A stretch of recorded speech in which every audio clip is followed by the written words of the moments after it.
Alors j'ai cette double chance en effet d'être dirigé par une femme d'un côté et également d'encadrer des collaboratrices de l'autre.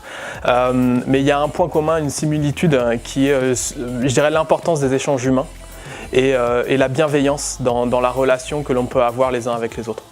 J'essaye de pas trop faire la différence entre les filles et les mecs, les femmes et les hommes, et j'essaye de les traiter tous de la même manière. En fait, je pense que la réalité, c'est qu'à partir du moment où tu te poses la question du sexe, c'est qu'il y a déjà quasiment un problème à régler. C'est un peu comme le racisme. Si tu te poses la question de la couleur de peau de quelqu'un, c'est que tu as déjà une difficulté avec la question. J'ai lu ce week-end, ce qui pourrait paraître comme une bonne nouvelle, la promotion 2017 de l'ENA va être baptisée promotion Louise Weiss en hommage à une féministe du XXe siècle. Je trouve que le monde politique a probablement beaucoup plus besoin effectivement d'intégrer les femmes, donc j'y vois un bon signe, à moins que ça ne soit qu'un pied de nez à la promotion Voltaire, dont on connaît aujourd'hui les limites et les valeurs, on va dire ça comme ça. Être encadré par une femme, pour ainsi dire, ça n'a jamais été une question pour moi, puisque j'ai très vite commencé dans le métier comme ça paraissait être une évidence, autant qu'être encadré par un homme.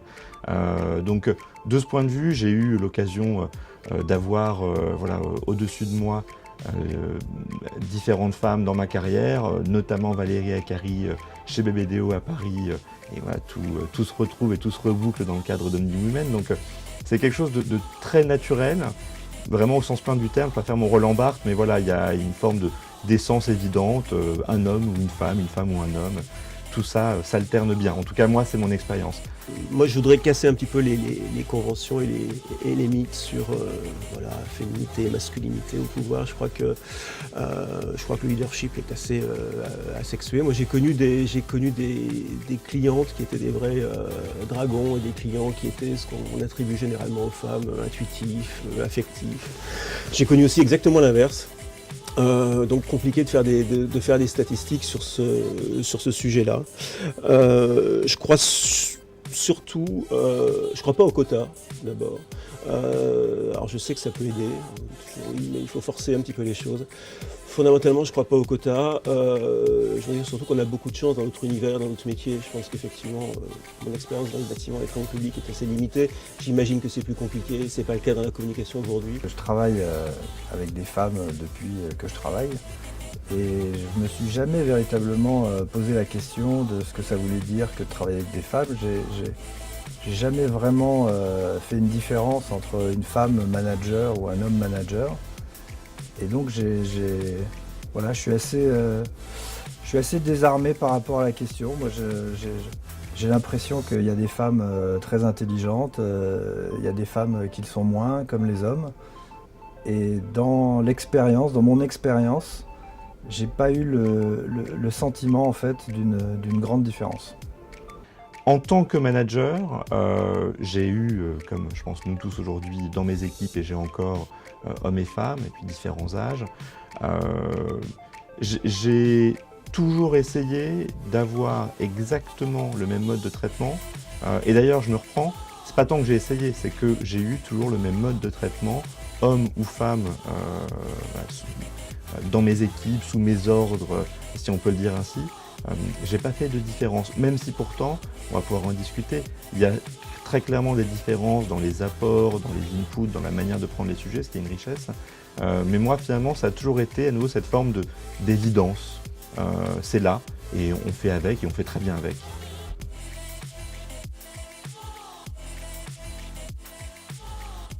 Avoir un succès, quand on est une femme, je pense que c'est la même chose pour un homme aujourd'hui, c'est d'avoir la possibilité d'avoir un équilibre entre un épanouissement et un développement professionnel et un épanouissement personnel de l'autre côté, et d'avoir ce bon équilibre pour avoir une vie saine et épanouie, familiale et professionnelle.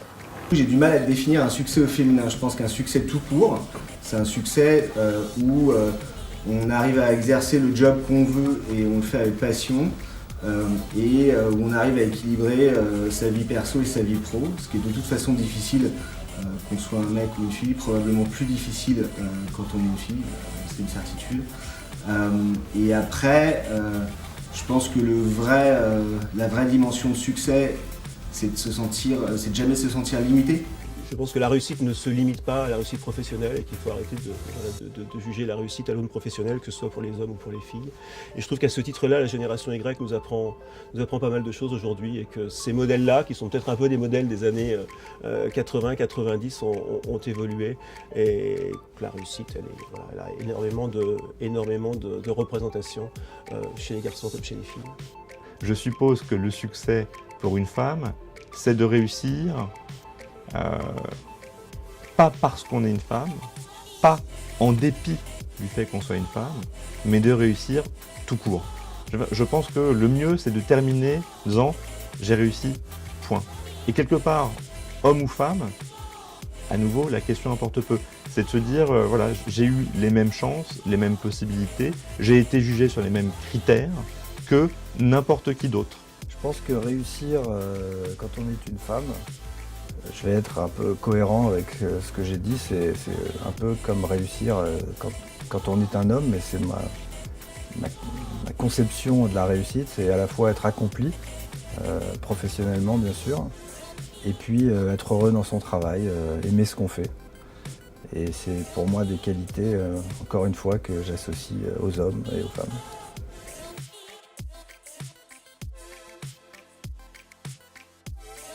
Et justement, en exacerbant ce qu'elles sont intrinsèquement, c'est-à-dire en exacerbant toutes ces notions de bienveillance, d'empathie, de proximité, de feeling aussi.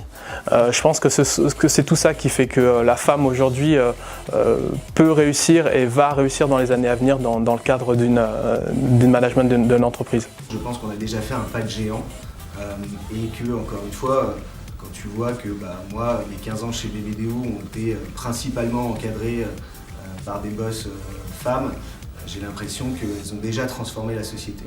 Après, encore une fois, je pense qu'il y a une espèce de notion où les filles s'imposent même elles-mêmes des limites, ou en tout cas elles se posent beaucoup plus de questions que les mecs dans leur ascension.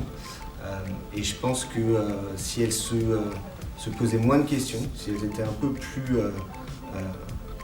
barre de fer comme peuvent l'être les mecs parfois, elles pourraient encore transformer plus vite notre société. Cela étant, il faudrait que les mecs leur laissent la place. Non, je pense que les femmes ont une approche différente de nous. Après, pas faire de généralité, mais quand même plus humaine et tu vois, et plus maternaliste, on va dire, que nous les hommes qui peuvent être un peu des coqs parfois et avancer un peu comme des bourrins. Donc je trouve que c'est vraiment bien d'avoir un peu de femmes autour de nous et nous chez Mimebuzz on en a plein et c'est un plaisir d'avoir cette mixité au quotidien. Je suis pas sûr qu'il y ait de règles particulières. Voilà, je crois qu'il faut qu'elles s'imposent, je crois qu'il faut qu'elles croient en leurs idées. Là aussi, les bonnes idées n'ont pas de sexe.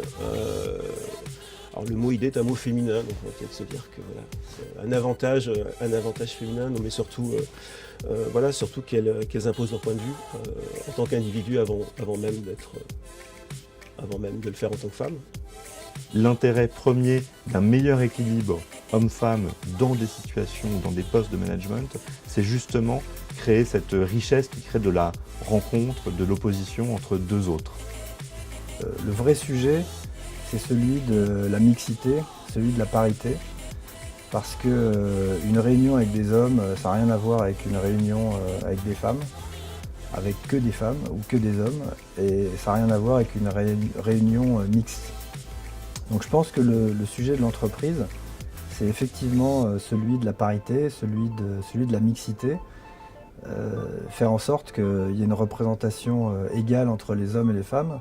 Je pense que ça amène à des idées différentes, ça amène à une tonalité de travail, de conversation qui est effectivement très différente de réunions entre hommes, et je pense notamment au board ou ce genre de choses.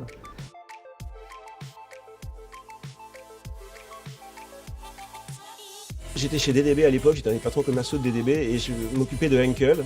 Je m'occupais à l'époque, c'était un gros compte pour DDB, on avait toute la partie lessive, les détergents, bricolage. Et ça se passait très bien, et puis donc on m'a dit écoute, tu vas t'occuper aussi des cosmétiques, parce que comme ça tu auras vraiment une vision transversale sur tout Henkel. Et là je suis rentré dans un monde qui était quand même tout à fait particulier. La patronne des cosmétiques chez Henkel à l'époque est une sorte de dragon. Elle a par ailleurs extrêmement bien réussi dans la vie, elle était à la tête d'un des plus grands groupes de cosmétiques et distribution mondiale, donc je dis ça en toute humilité. Et mon équipe était 100% féminine.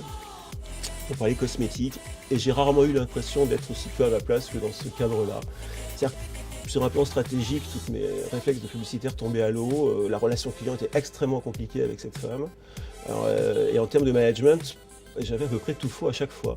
Donc là, j'ai vraiment eu le sentiment de ne pas être à ma place. Alors je me suis dit qu'avant d'être une erreur de casting, c'était probablement un accident génétique, et que j'étais pas effectivement, j'étais pas la personne idoine pour gérer ce type de compte. Voilà. Un exemple par rapport aux propos sur la mixité, quand on dit un dîner de garçons ou un dîner de mecs, un dîner de filles ou un dîner entre couples, en fait ça raconte pas la même chose. Je pense que c'est vrai pour l'entreprise, une réunion de mecs, une réunion de filles, et une réunion avec une forme de mixité, de parité, c'est pas la même chose.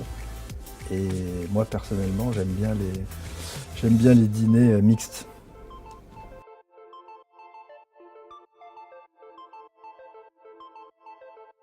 Être ce qu'elles sont, ne pas vouloir jouer un rôle, ne pas vouloir prendre le rôle de l'homme, puisqu'encore une fois, je pense que ce serait plus se rabaisser qu'autre chose. La femme est l'avenir de l'homme, et je le pense sincèrement, plus que jamais. Encore une fois, parce que demain, même aujourd'hui, la façon de manager, c'est beaucoup de proximité, beaucoup d'empathie, beaucoup d'écoute, beaucoup de bienveillance. Et ça, les femmes, elles l'ont à l'intérieur de leur ADN. Donc juste exacerber ce qu'elles sont.